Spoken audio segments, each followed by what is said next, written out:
Praise the Lord. ദൈവത്തിൻ്റെ ധന്യവും ശ്രേഷ്ഠവുമായ തിരുനാമം വാഴ്ത്തപ്പെടുമാറാകട്ടെ.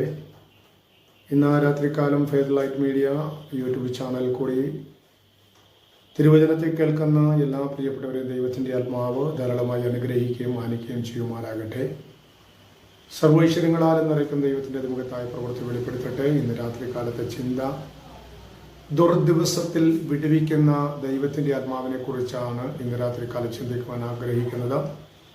ദുർദിവസത്തിൽ വിടുവിക്കുക എന്ന് പറയുമ്പോൾ ആമെ ജീവിത മേഖലയിൽ അനുഭവിക്കുന്ന പ്രതികൂല സാഹചര്യങ്ങളിൽ നിന്നും വിടുവിക്കുന്ന ദൈവത്തിൻ്റെ ആത്മാവിനെ കുറിച്ചാണ് ഇന്ന് രാത്രികാലം ചിന്തിക്കുവാൻ ആഗ്രഹിക്കുന്നത്. ദുർദിവസം എന്ന് പറയുമ്പോൾ ഒരു ദിവസത്തെക്കുറിച്ചല്ല പറയുന്നത്. ജീവിത മേഖലയിൽ പലവിധമാകുന്ന പ്രതിസന്ധികൾ അനുഭവിക്കുന്ന സാഹചര്യത്തെക്കുറിച്ചാണ് ദുർദിവസം എന്ന് പറയപ്പെടുവാനിടയായിത്തീരുന്നത്. ആമേൻ. അങ്ങനെയുള്ള സാഹചര്യത്തിൽ നിന്നും ദൈവാത്മാവ് നമ്മെ വിടുവിക്കും എന്ന് തിരുവചനം വ്യക്തമായി വെളിപ്പെടുത്തുന്നു. അതിനാധാരമായിട്ട് ഒരു വാക്ക് ഞാൻ വായിക്കാൻ ആഗ്രഹിക്കുകയാണ്. എഫേസ്യ ലേഖനം 6-ാം അധ്യായം അതിൻ്റെ 13-ാമത്തെ വാക്യം. അതുകൊണ്ട് നിങ്ങൾ ദുർദിവസത്തിൽ എതിർപ്പാനും സകലവും സമാപിച്ചിട്ട് ഉറച്ചു നിൽപ്പാനും കഴിയേണ്ടതിന് ദൈവത്തിന്റെ സർവായുധ വർഗം എടുത്തുകൊള്ളുവേൻ. ആമേൻ. എഫേസ്യ ലേഖനം 6-ാം അധ്യായം 13-ാമത്തെ വാക്യത്തിൽ വ്യക്തമായി വിളിച്ചു പറയുന്നു, അതുകൊണ്ട് ദുർദിവസത്തിൽ എതിർപ്പാനും സകലവും സമാപിച്ചിട്ട് ആമേൻ ഉറച്ചു നിൽപ്പാനും കഴിയേണ്ടതിന് ദൈവത്തിന്റെ സർവായുധ വർഗം എടുത്തുകൊള്ളുവേൻ. ആമേൻ. അവിടെ വ്യക്തമായി വിളിച്ചു പറയുന്നു, ദുർദിവസത്തിൽ എതിർക്കണമെങ്കിൽ ദൈവത്തിന്റെ സർവായുധ വർഗം നാം എടുത്തുകൊള്ളുവാൻ ഇടയായി തീരണം. ദൈവത്തിന്റെ സർവ്വ ആയുധ വർഗം എന്ന് പറയുന്നത് ചില പ്രതികൂലത്തിന്റെ നടുവിൽ ദൈവാത്മാവിൽ ശക്തമായി പ്രാർത്ഥിക്കുവാൻ ഇടയായി തീരണം എന്നാണ് ദൈവാത്മാവ് വ്യക്തമായി ഓർപ്പിക്കുക. അതിനാധാരമായിട്ട് അതിന്റെ 10-ാം വാക്യം മുതൽ വായിച്ചു വരുമ്പോൾ കാണാൻ കഴിയുന്ന, ഒടുവിൽ കർത്താവിലും അവന്റെ അമിതബലത്തിൽ ശക്തിപ്പെടുവിൻ, പിശാചിന്റെ തന്ത്രങ്ങൾ എതിർത്തു നിൽപ്പാൻ കഴിയേണ്ടതിന് ദൈവത്തിന്റെ സർവ്വായുധ വർഗം ധരിച്ചുകൊള്ളുവിൻ. നമുക്ക് പോരാട്ടമുള്ളത് ജഡരക്തങ്ങളോടുള്ള വാഴ്ചകളോടും അധികാരങ്ങളോടും ഈ ലോകത്തിലെ അന്ധകാര ശക്തിയോടും അത്രേ. ആമേൻ.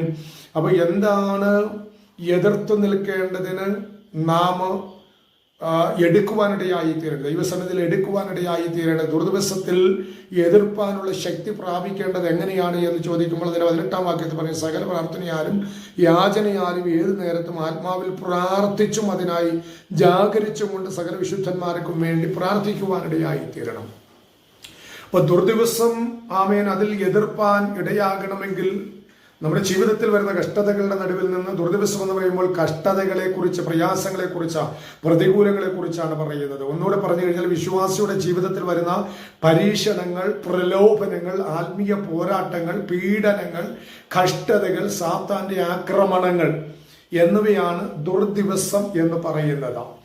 അപ്പോൾ ഓരോ ദിവസത്തിലും നമ്മുടെ ജീവിതത്തിൽ അനുഭവിക്കുന്ന ചില പ്രതികൂല സാഹചര്യങ്ങൾ, അതെന്ന് പറയുന്നത് ജീവിതത്തിൽ വരുന്ന പരീക്ഷണങ്ങൾ, പ്രലോഭനങ്ങൾ, ആത്മീയ പോരാട്ടങ്ങൾ, പീഡനങ്ങൾ, കഷ്ടതകൾ, സാത്താന്റെ ഉപദ്രവങ്ങൾ ഇത്യാദി കാര്യങ്ങൾ ഓരോ ദിവസവും ജീവിത മേഖലയിൽ വന്ന് ഭവിക്കുമ്പോൾ നാം ദൈവത്തിന്റെ സർവ്വ ആയുധ വർഗം ധരിക്കപ്പെടുവാനിടയായി തീരണം.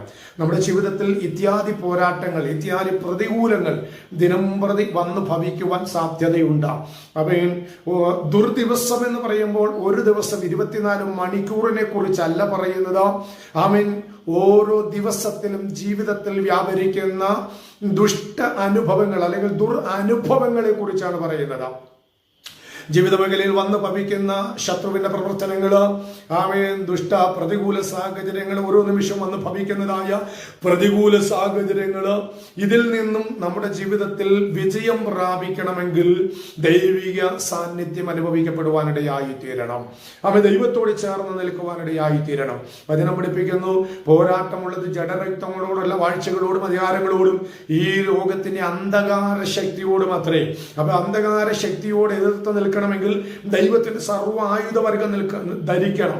ഈ ലോകത്തിൽ പലവിധമാകുന്ന പ്രതികൂലങ്ങൾ അത് വ്യാപരിക്കുമ്പോൾ ഈ അന്ധകാര ശക്തികൾ നമുക്കെതിരെ പോരാട്ടം ഉന്നയിച്ചു വിടുമ്പോൾ അതിനെ ജയിക്കണമെങ്കിൽ മാനുഷിക ശക്തി കൊണ്ടോ മാനുഷിക ബലം കൊണ്ടോ നമുക്ക് ജയം പ്രാപിക്കാൻ കഴിയത്തില്ല.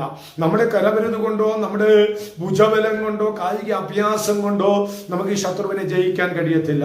ഈ ശത്രുവിനെ ജയിക്കണമെങ്കിൽ ദൈവത്തിന്റെ സർവ്വ സർവായുധവർഗം ധരിക്കണം. സർവായുധവർഗം എന്ന് പറയുമ്പോൾ പ്രാർത്ഥനയും സകല ദൈവ സാന്നിധ്യത്തോടുള്ള ബന്ധം നാം നിലനിർത്തുവാൻ തക്കവണ്ണം ഇടയായിത്തീരണം.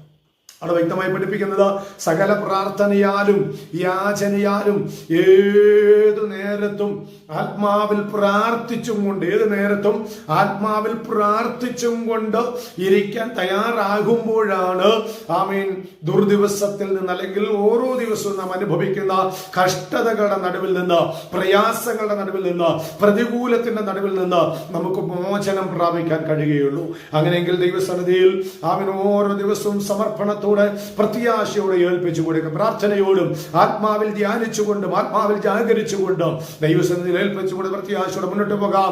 ഈ ചിന്തകളാൽ സർവശക്തനായ ദൈവം ഏവരെയും അനുഗ്രഹിക്കുമാറാകട്ടെ.